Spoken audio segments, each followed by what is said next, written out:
Путин снова не сдержал слова, данное Трампу. Киев, Харьков и Днепро снова под массированной атакой. Будет ли реакция Белого дома? Индия согласилась отказаться от российской нефти и больше покупать американских товаров, уверяет Дональд Трамп. Нарендра Моди просто поблагодарил президента за снижение тарифов. Европа больше не льстит. Премьер-министр Норвегии обвинил Трампа во лжи. Мерц говорит, что отношения с Америкой изменились. Куклы Лабубу в его чемодане. Британская оппозиция жестко критикует Стармера за визит в Китай.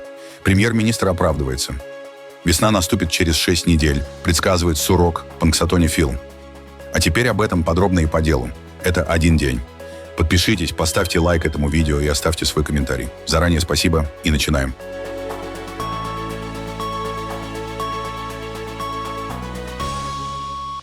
Президент США Дональд Трамп в понедельник, 2 февраля, заявил, что его администрация, возможно, в ближайшее время сможет сообщить хорошие новости в рамках усилий по прекращению почти 4-летней войны, начавшейся после вторжения России в Украину в феврале 2022 года.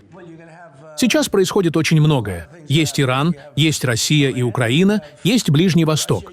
У нас много процессов и много проблем, которые существовали задолго до того, как я пришел. Мы уже урегулировали 8 войн. И, как мне кажется, впервые мы действительно продвигаемся вперед по вопросу Украины и России. Я думаю, что, возможно, у нас появятся хорошие новости. Каждый месяц в этой войне погибают около 25 тысяч человек. Абсурдная война. В прошлом месяце было 31 тысяча. Молодые, красивые дети. У них есть родители, семьи. Это напрямую нас не затрагивает, но в то же время это 25 тысяч человеческих жизней. Если я могу это остановить. Мы при этом не тратим деньги так, как это делал Байден. Он раздал 350 миллиардов долларов.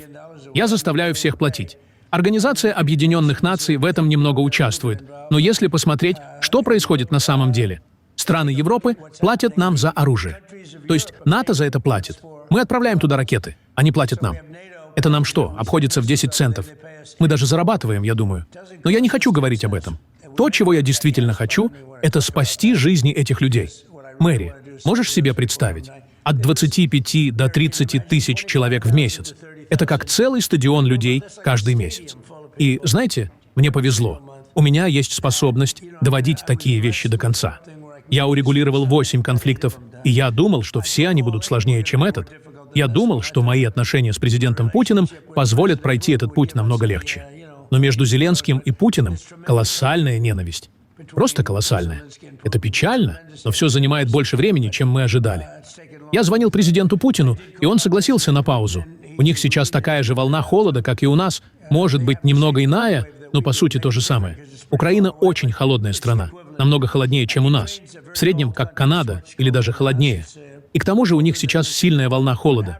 Я попросил его не наносить удары в течение 1 недели. Никаких ракет по Киеву или другим городам. И он согласился. Так что за этим стоит понаблюдать.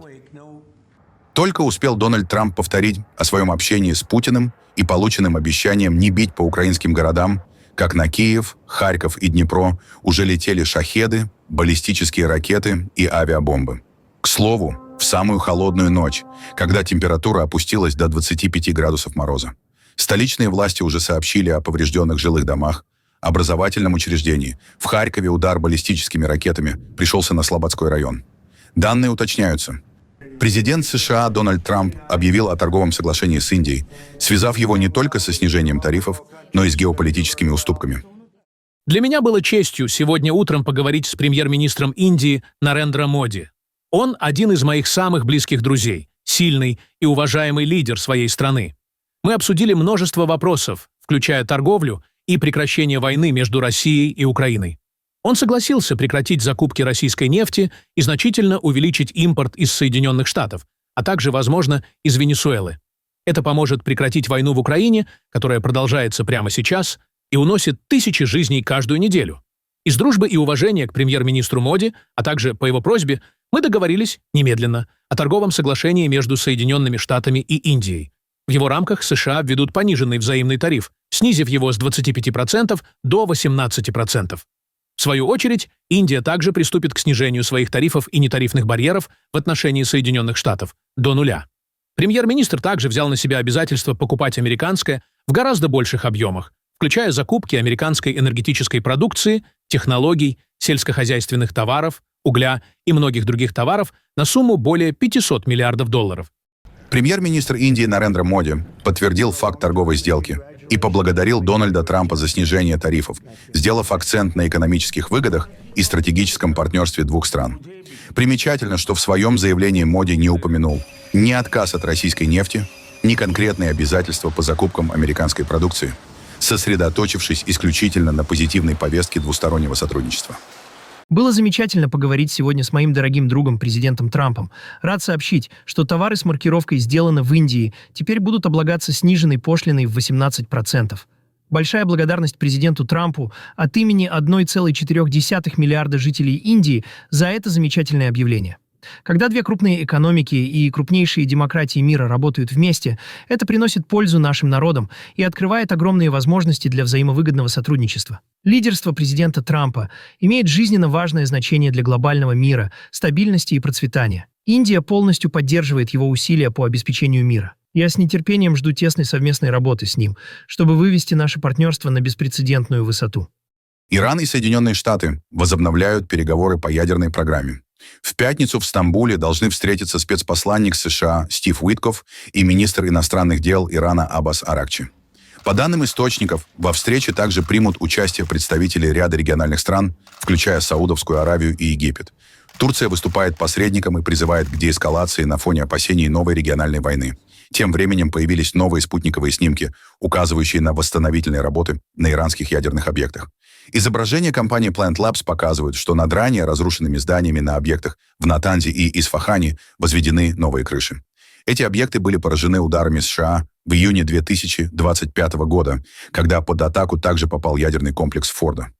Тегеран заявляет, что после этого работы по обогащению урана были остановлены, однако напряженность в регионе сохраняется. Вблизи Ирана усилено присутствие военно-морских сил США, особенно после недавнего жесткого подавления антиправительственных протестов. Президент США Дональд Трамп ранее потребовал от Тегерана ядерных уступок и заявил, что Иран серьезно настроен на переговоры. В Тегеране, в свою очередь, подтверждают, что подготовка к новому раунду дипломатических контактов уже ведется. Иранские власти всерьез опасаются, что возможный военный удар США может привести к новой волне массовых протестов и поставить под угрозу стабильность режима, сообщает Reuters со ссылкой на осведомленные источники. По данным агентства, в высших эшелонах руководства Ирана усиливается тревога. После жестокого подавления недавних акций и гибели тысяч протестующих, многие люди утратили страх перед властями и сохраняют глубокое недовольство действующим режимом. Эта скрытая напряженность, по мнению иранских чиновников, может вспыхнуть с новой силой, если Тегеран станет объектом внешнего давления. Как отмечают источники, обсуждавшие ситуацию с верховным руководством, даже точечный военный удар по инфраструктуре или по ключевым фигурам режима со стороны США рискует быть воспринят внутри страны как сигнал к активизации оппозиции. И это, по их оценкам, может привести не просто к новым протестам, а к гораздо более масштабным и опасным для власти движениям, чем предыдущие. Источники Reuters подчеркивают, проблема Ирана глубже, чем только внешнее давление. Экономические трудности, социальное недовольство, коррупция и политическое подавление уже давно накапливают недовольство в обществе.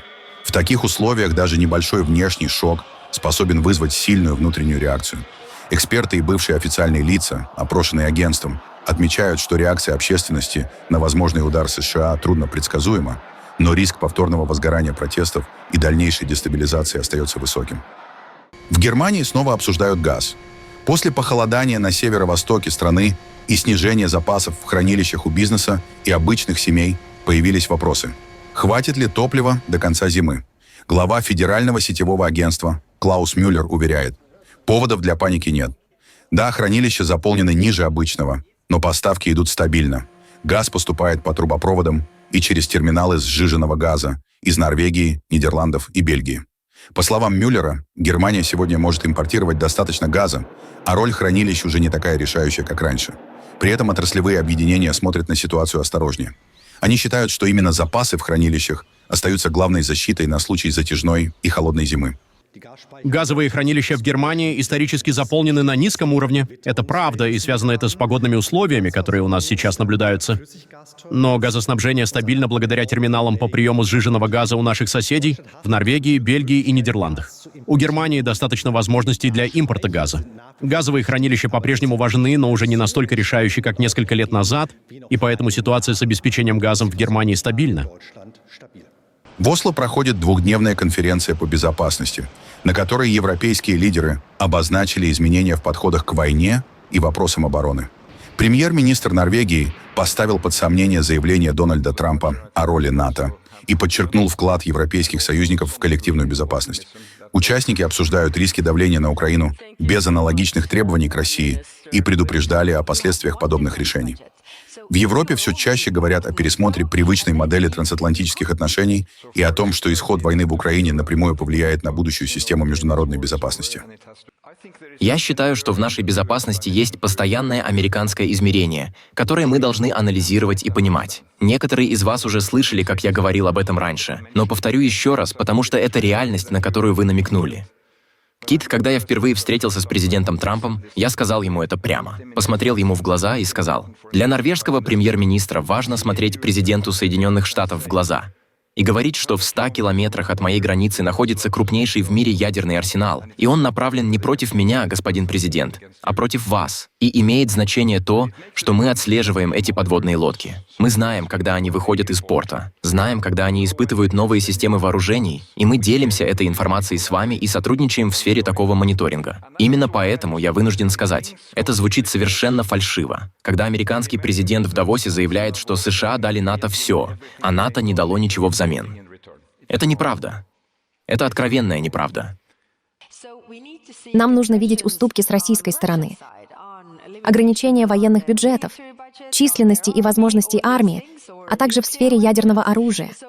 Да, именно так. Только так можно реально устранить эту угрозу, плюс обеспечить ответственность за преступления, которые они совершили.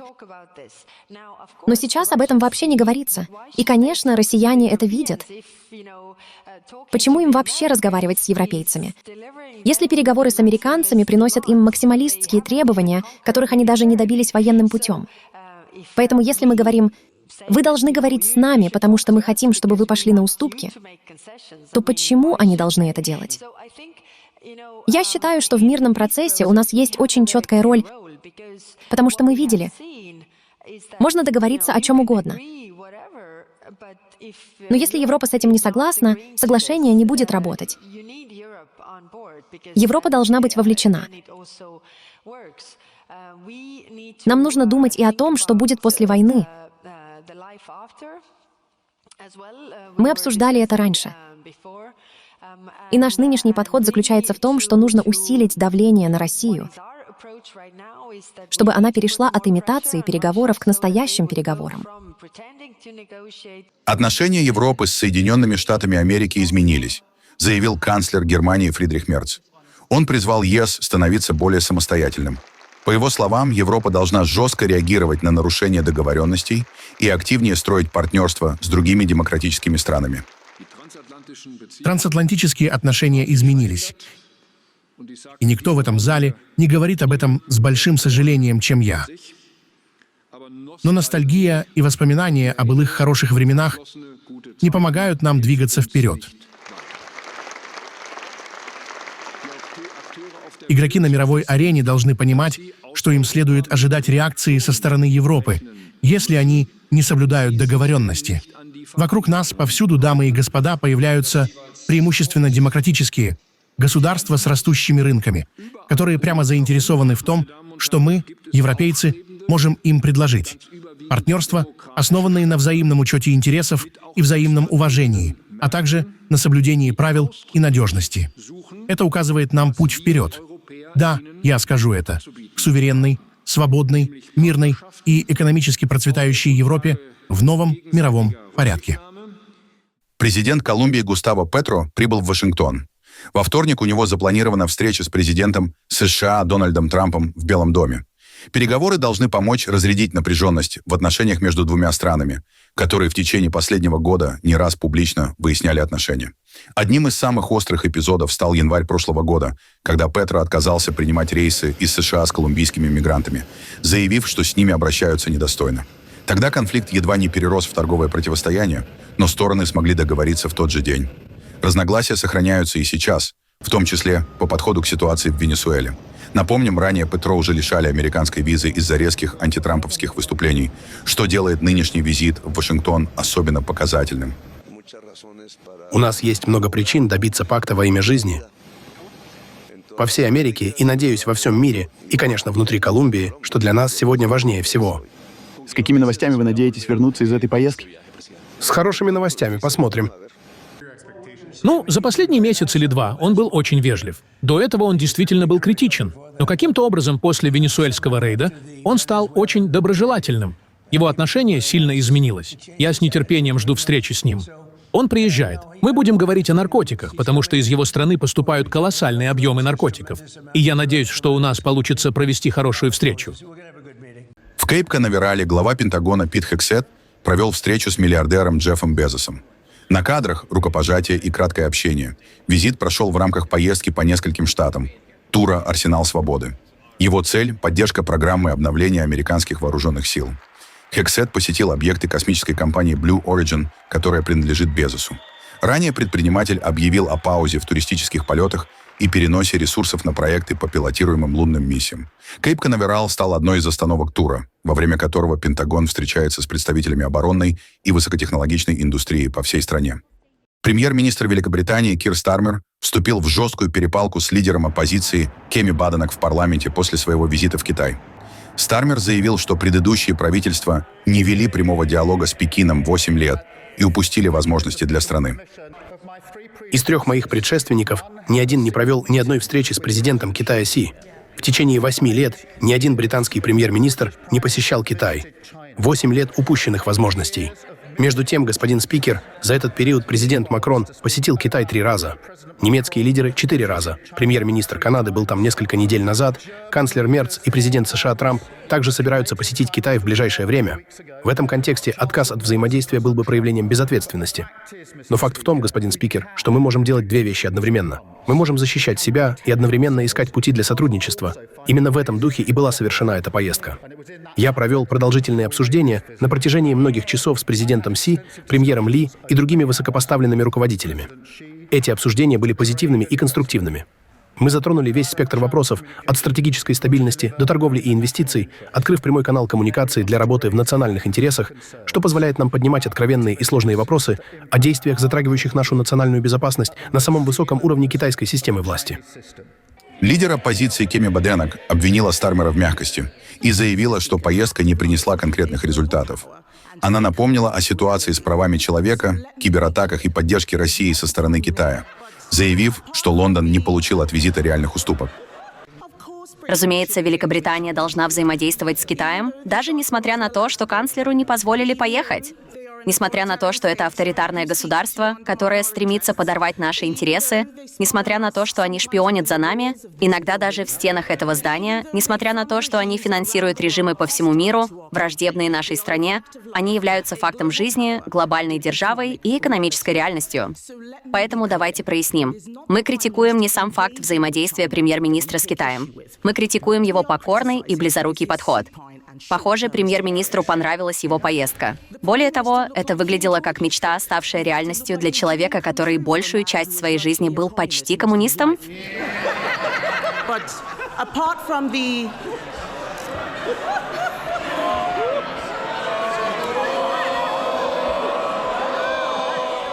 Господин спикер, кроме куклы Лабубу в его чемодане. И я надеюсь, что он проверил ее на наличие жучков. Он вернулся практически ни с чем.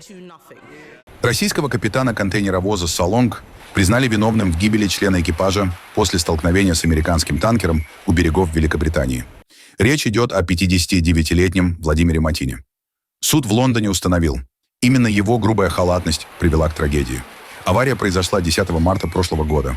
Контейнеровоз «Солонг» на полном ходу врезался в стоявший на якоре танкер «Стена Immaculate», который перевозил более 220 тысяч баррелей авиационного топлива. После удара на обоих судах вспыхнул пожар. В результате погиб моряк Марк Пернио, гражданин Филиппин. Его тело так и не нашли, он считается погибшим. Прокуратура заявила, капитан более получаса шел прямым курсом на танкер и ничего не сделал, чтобы избежать столкновения. Защита утверждала, что Матин пытался изменить курс и снять судно с автопилота, но безуспешно. Суд присяжных признал капитана виновным в непредумышленном убийстве по грубой неосторожности. Приговор огласят в четверг. Израиль открыл единственный пешеходный пункт пересечения границы с Египтом в Рафахе. что позволило десяткам палестинцев покинуть или вернуться в Газу. Переход был почти полностью закрыт почти 2 года, и его открытие стало ключевым шагом в рамках прекращения огня, согласованного при посредничестве США в октябре 2025 года.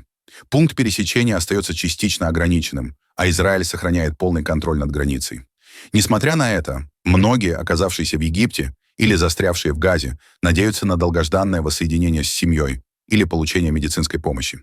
Среди тех, кто ждал открытия, матери, разлученные с детьми, люди, нуждающиеся в лечении за пределами Газы, и семьи, разделенные на разных сторонах границы. Некоторые дома были уничтожены во время 2-летней кампании Израиля. Тысячи палестинцев зарегистрировались через Всемирную организацию здравоохранения для эвакуации на лечение, включая детей и онкологических пациентов. Ожидание поездки для многих стало вопросом жизни и смерти. Зима продлится еще 6 недель.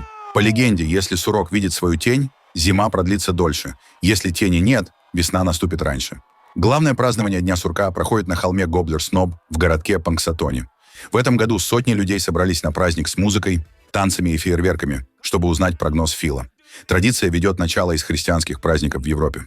Первый поход к холму Гоблер-Сноб был организован клубом пенсильванских сурков в 1887 году.